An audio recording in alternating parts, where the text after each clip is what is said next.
In every course, I have this placeholder folder at the end called New Findings. Essentially, a course has some structure, some flow, and some content. We finished that, but these climate change topics always have lots of new reports, new results being published, new IPCC report coming, new IEA, RENA, UN, all kinds of reports come out, a lot of good papers come out.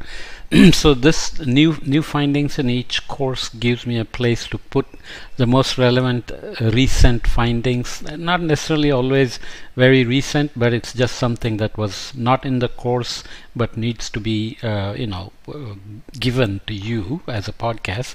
So in that sense, I'm here in Adaptation doing this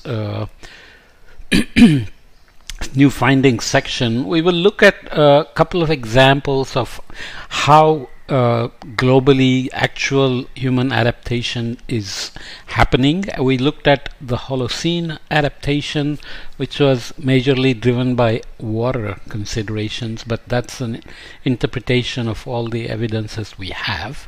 Published literature, on the other hand, look at all sectors in which adaptations have happened and what are the kind of targets they are going for in terms of adapting to. So this is a nice review paper from Nature Climate Change, a systematic global stocktake of evidence on human adaptation to climate change. I will read the some conclusion or summary or the abstract and then also add few figures along the way. This has a lot of information. As usual, I'm being very brief because these are just to give you a sense of what the new findings are so that you can always go back to the original paper and look up the details if you want. Assessing global progress on human adaptation to climate change is an urgent priority. Although the literature on adaptation to climate change is rapidly expanding, little is known about the actual extent of implementation. So in that sense, this is a good literature search of all adaptation implementation studies and a careful selection based on all the vast analysis. They used AI to collect, I think, maybe almost 48,000 papers that you can, here it is. Okay, we systematically screened more than 48,000 articles using machine learning methods and a global network of 126 researchers. This is big science in its full form. In its full glory. Our synthesis of the resulting 1682 articles, the window is open and it's a little bit breezy again, so I'll watch out for the sound. Our synthesis of the resulting 1682 articles presents a systematic and comprehensive global stocktake of implemented human adaptation to climate change. Documented adaptations were largely fragmented, local and incremental, with limited evidence of transformational adaptation and negligible evidence of risk reduction outcomes, which is a little bit sad, but we will I'll have another podcast focused on what transformational adaptation means, and this paper gives a table of comparing just incremental adaptation versus transformational adaptation.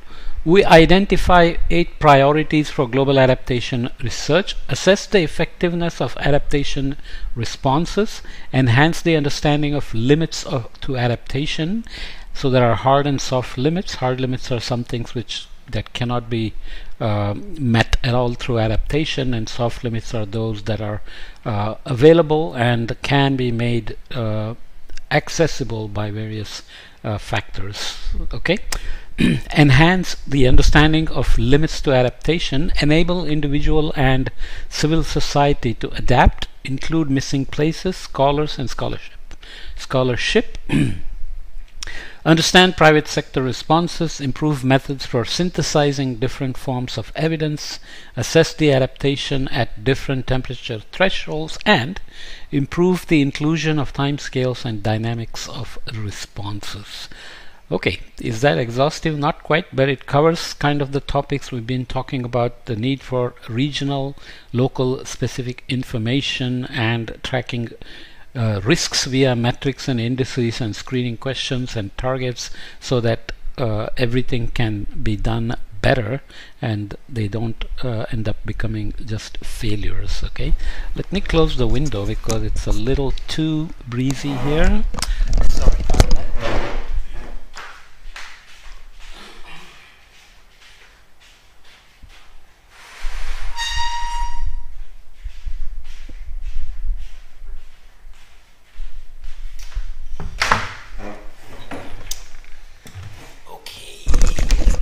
Sure, I'm still in the camera frame. There I am. So let's continue. Sorry about the interruption. The figure we look at the geographical and sectoral distribution of the 1682 articles included in the analysis. A to S, geographical distribution of included studies, and descriptive summary of articles included in this review. Bar graphs show the total number of publications by global region for categories of sector B to G, hazards H to M, and actors. So bubbles in A reflect the number of publications based on the location mentioned in the study. Bubbles shown in the center of the countries reflect articles with a national focus or are unspecified beyond the national level. SME is small and medium enterprise, CC is climate change, CSO is civil society organization. So quickly, here we are with the number of publications shown for each countries. Interestingly, India seems to have a lot, including Nepal, Bangladesh, Sri Lanka, and Pakistan. China has a fair bit as well, and Eastern Africa has a lot. West Africa has a few. Europe and US, of course, and South and Central America with a sprinkling of number of publications. What are the sectors being looked at in each location? South America, North America, Africa, Europe, Asia, and Oceania, which is this region here. So I won't look at the number of publications here, but just look at the sectors. Food, ocean and coastal, cities, so we talked about urban resilience and so on before. Health, water, terrestrial, and poverty as a general topic. Hazard looked at drought, general climate change, Arctic sea ice loss, precipitation variable, ocean warming and acidification, flooding, sea level rise, and heat.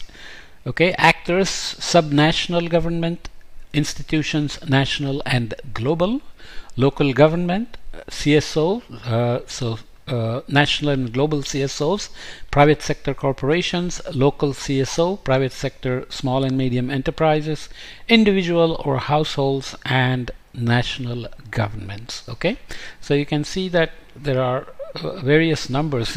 Not necessarily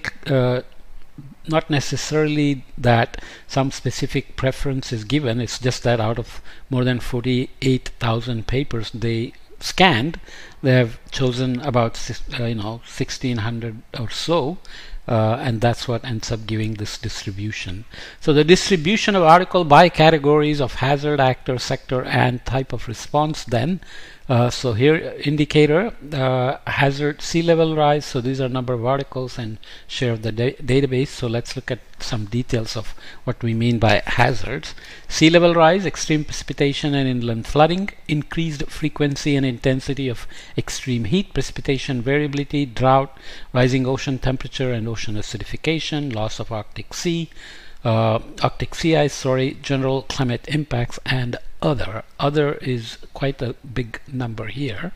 Actors, again, we looked at already, and you can see the varying numbers, including international or multinational governance institutions, government, national, subnational, and local, private sectors, corporations, small and medium enterprises, civil society organizations, international, multinational, national, civil society, also subnational or local, and individuals or households, and other actors. Sectors, just a bit more details. terrestrial and freshwater ecosystems, ocean and coastal ecosystems, water and sanitation, critical public sector infra and service there, food, fiber and other ecosystem products, cities, settlements, key infrastructure, health, well-being and communities, poverty, livelihoods and sustainable development, with the types of responses ranging from behavioral and or cultural, ecosystem-based, institutional, technological and or infrastructure. Okay, so this is kind of the spider map you get out of this types of adaptation responses by global region. So I won't go into the details, but you can see the axes here going towards Africa, Asia, Australasia, Central and South America, Europe, North America and small island states. Radar axes reflect the percentage of articles that mentioned each type of adaptation response over the total number of articles for that region. So without going into details, the color codes refer to technological and infrastructural in the gray here, institutional in the darker gray. Behavioral and cultural dominate the numbers, at least in size or towards the number of places, and nature-based smaller, with some little bit here, a little bit there, and so on and so forth. Okay, scenarios of low, medium, and high transformational adaptation across 4 dimensions. So we haven't defined transformational here, but we will just keep that in mind, and I will have a separate podcast on what we mean by that. Okay, dimension of transformational adaptation: overall depth, scope, speed and limits. So the evidence for transformational adaptation is low, medium and high, depending on which dimension of transformation you are looking at. So let's just read about overall dimension with low, medium and high evidence for transformational adaptation to get a sense.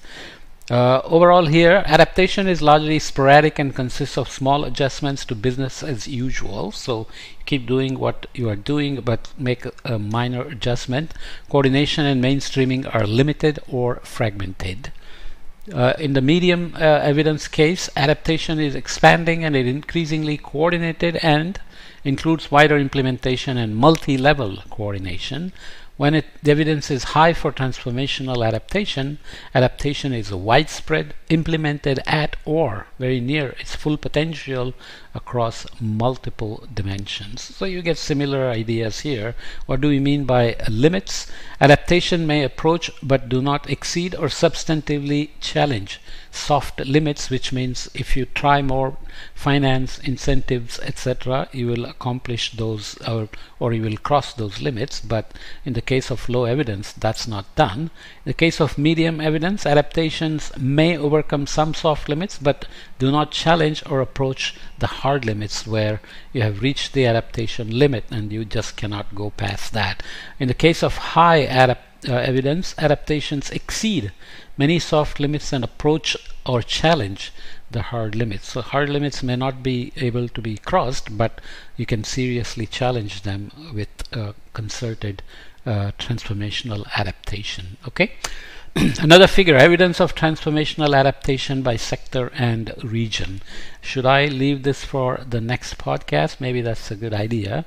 So since this is already 13 minutes, so we'll take a look at a couple of more figures and read a few conclusions of this nice review paper, or at least look at a few more results that give us a sense of the global implementation of adaptations and efforts to at least be transformational, or not being hard-nosed enough about going very far from business as usual. Okay.